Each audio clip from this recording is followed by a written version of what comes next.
어제 본문 말씀에서 기드온과 300명의 용사는 미디안 연합군을 물리치고 큰 승리를 거뒀습니다. 오늘은 그 이후 기드온의 행적을 정리하고 있습니다.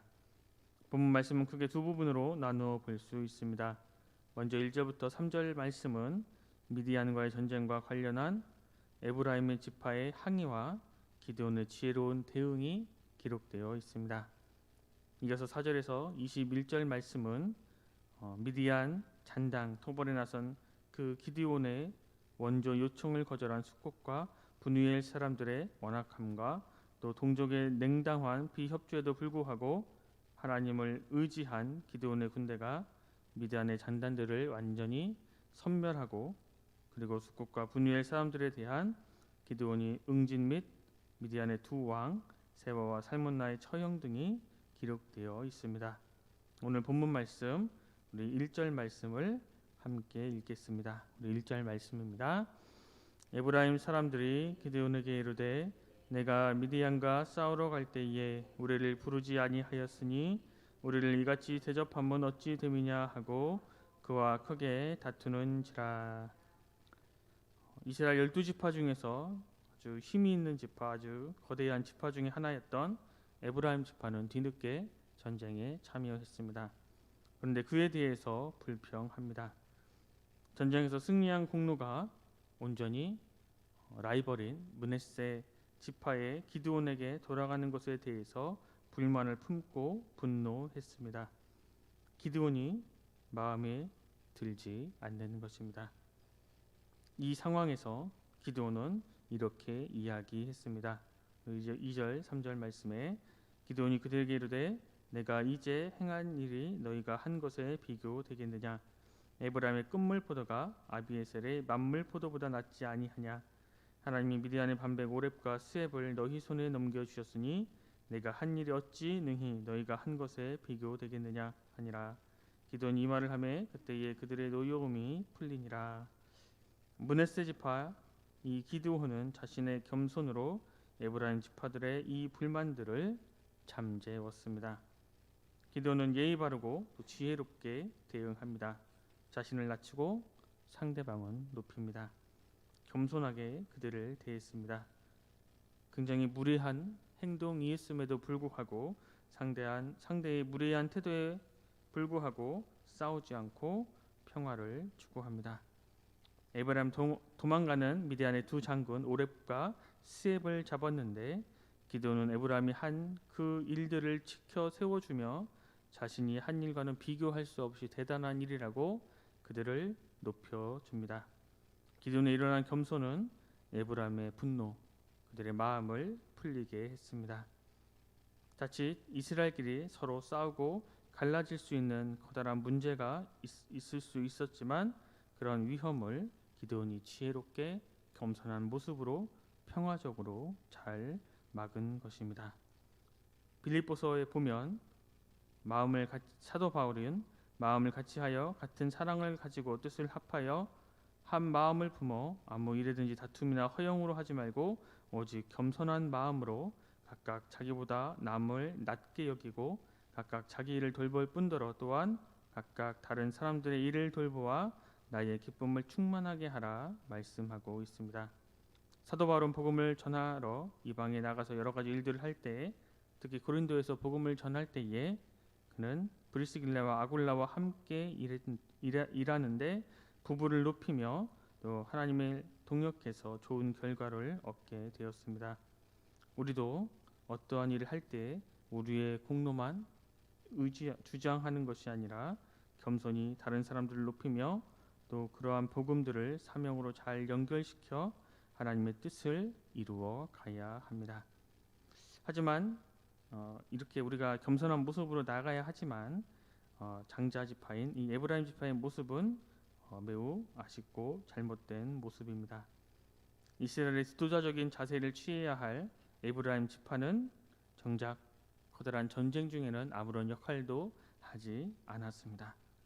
모든 전쟁이 끝나자 갑자기 나타나 영적인 능력을 상실한 지도자의 허세를 부리고 있는 것입니다. 이 기드온 전쟁을 통해서 이스라엘 백성들은 전쟁을 한 준비가 되지 않은 모습을 보이고 지도자들은 영적인 허세만 부리는 모습을 보이므로 이스라엘 전반에 걸쳐 매우 영적으로 심각한 상황임을 드러내고 있는 것입니다. 이어서 4절에서 9절 말씀을 보면 기드온과 300명의 용사는 도망치는 미디안의 두 왕 세바와 살문나를 계속 추적합니다. 피곤하고 지쳐서 숫곳에 이르러 먹을 것을 구하지만 숫곳에 있는 그 사람들은 기드온과 300명 용사가 무슨 힘이 있어 세바와 살문나를 잡겠는가 하는 식으로 그들을 조롱하고 그들을 박대했습니다. 분우엘에서도 같은 처지를 받았습니다. 기드온과 그들의 용사는 하나님의 눈에는 최고의 준비된 하나님의 용맹한 군사였지만 사람의 눈 앞에서는 아무것도 아닌 존재들로 여겨졌습니다. 하나님이 알아주신 사람이 언제나 사람들이 알아주는 것은 아닙니다. 이어 13절 이하 말씀을 보면 기드온이 열심히 미디안 군대의 패잔병들을 추격한 결과 그들의 왕을 붙잡게 되었습니다. 그리고 돌아오는 도중 숫곳에 들러 그 지역의 반백들과 장로들 77명 그 성읍의 사람들을 죽이고 분열의 망대까지 헐어버렸습니다. 언뜻 잔인한 것 같고 또 무자비한 것 같이 보이지만 기드온이 이렇게 반응한 데에는 모두 이유가 있었습니다. 앞에서 숫곳 사람들과 분우엘 사람들에게 먹을 것을 구하지만 그들은 거절했습니다. 이들의 마음속에는 여전히 미디안에 대한 두려움이 있었기에 이러한 반응을 보인 것입니다.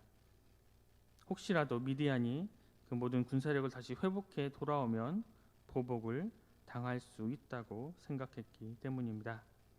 하지만 이것은 숫곳 사람들의 믿음 없는 반응이었습니다. 숫곳은 여호수아서에 보면 갓족속에게 분배된 땅입니다. 다시 말해 기드온은 남이 아닌 다른 민족이 아닌 자신의 동족에게 그러한 부탁을 한 것입니다. 그렇다면 전량 보복이 두렵다 하더라도 동족의 부탁을 들어주어야 하는 것이 마땅합니다. 게다가 이들 역시 기드온과 300명의 용사가 12만 명의 적군을 죽이고 대승을 거둔 사실을 알고 있었을 것입니다. 하나님께서 역사하신 것이나 하나님께서 동행하고 계시다는 것도 그들은 모르지 않았을 것입니다. 그런데도 그러한 부탁에 반응하지 않았다는 것은 전지전능하신 여호와 하나님보다 힘없이 도망가는 미디안의 왕을 더 두려워했다는 이야기입니다. 기드온은 어쩔지 몰라도 하나님께서는 절대 용서할 수 없는 부분인 것입니다. 때문에 기드온 안에는 이들을 향한 하나님의 분노를 품고 같은 편이지만 같은 편이 아닌 숫곳과 분우엘 사람들을 응징한 것입니다.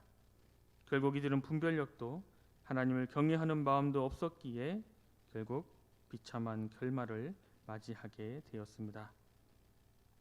우리도 이 같은 사실을 볼 때에 우리는 먼저 분별력으로 구하는 우리가 되어야 합니다.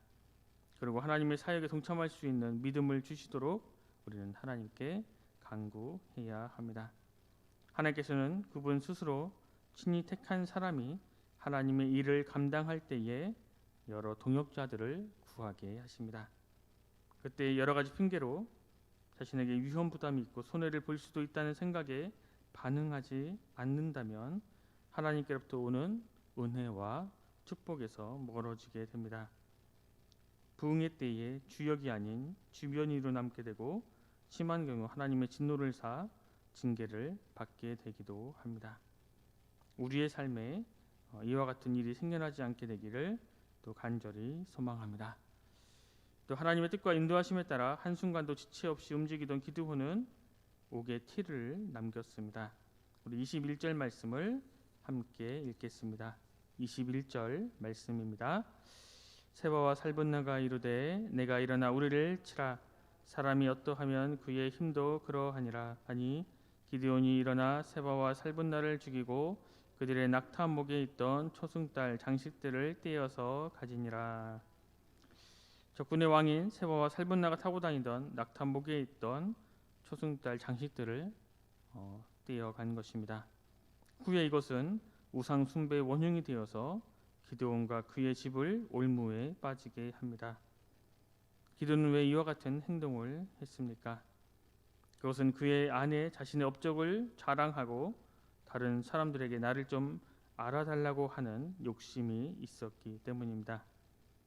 고대 전쟁에 있어서 그러한 전리품을 취하는 것은 당연한 일이었습니다. 어떻게 보면 기드온의 행위에는 잘못된 것이 없어 보입니다.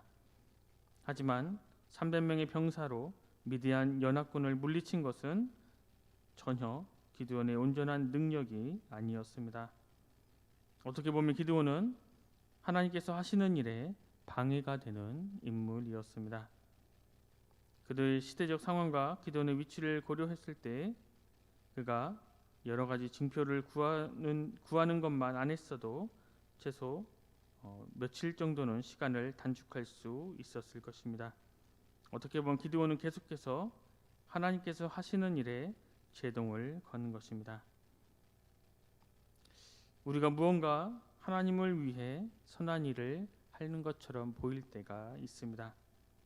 하지만 그 모든 우리가 하는 일들은, 우리가 하는 사역들은 하나님께서 필요한 능력과 은사를 주셨기에 가능한 일입니다.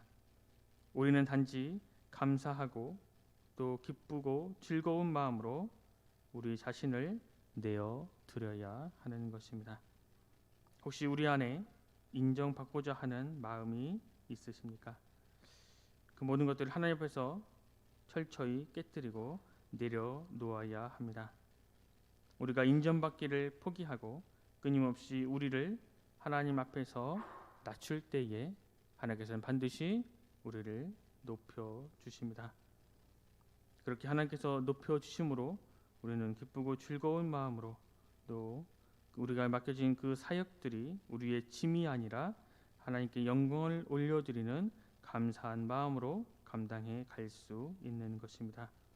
언제나 우리와 함께 해주시고 언제나 우리를 선한 것으로 인도하여 주시는 하나님의 그 은혜로 말미암아 우리에게 맡겨진 사명들을 잘 감당함으로 하나님 보시기에 합당하고 아름다운 삶을 살아드리는 거룩한 하나님 나라의 백성이 되는 우리 모두가 될 수 있기를 간절히 소망합니다. 기도하겠습니다. 하나님 아버지 감사합니다. 오늘도 우리에게 새로운 한 날을 주시고 주님의 말씀을 듣고 묵상하며 하루를 시작할 수 있도록 인도하여 주시니 감사합니다. 주님, 영적으로 너무나 어려운 이 시대를 불쌍히 여겨 주시옵소서. 우리 교회가 이 세상의 빛과 소금이 되게 하여 주시옵소서. 세상의 그 어떤 것을 의지하는 것이 아니라 오직 말씀으로, 오직 은혜로, 오직 하나님의 영광을 위한 교회가 될 수 있도록 인도하여 주시옵소서. 오늘 우리의 죄됨을, 우리의 나약함을 다 버리게 하시고 하나님의 은혜의 보좌 앞에 겸손함으로 다시 서게 하여 주시옵소서. 그래서 입술로만 주님의 자녀라 이야기하는 것이 아니라 우리의 삶의 모습을 통해 하나님의 자녀답게 살아가게 하시고 그러한 선한 행실을 통해 하나님의 살아계심을 증거하며 하나님의 은혜와 하나님의 사랑을 우리의 삶의 모습을 통해 증거하는 우리가 되게 하여 주시옵소서. 그렇게 살아감으로 하나님께 감사와 찬양과 영광을 올려드리게 하여 주시고 우리의 삶의 모습들을 통해 세상의 모든 사람들이 하나님의 살아계심을 알게 하시고 또 주님께로 돌아오는 놀라운 역사가 일어나게 하여 주시옵소서. 모든 것 감사드리며 예수 그리스도 이름으로 간절히 기도드립니다. 아멘.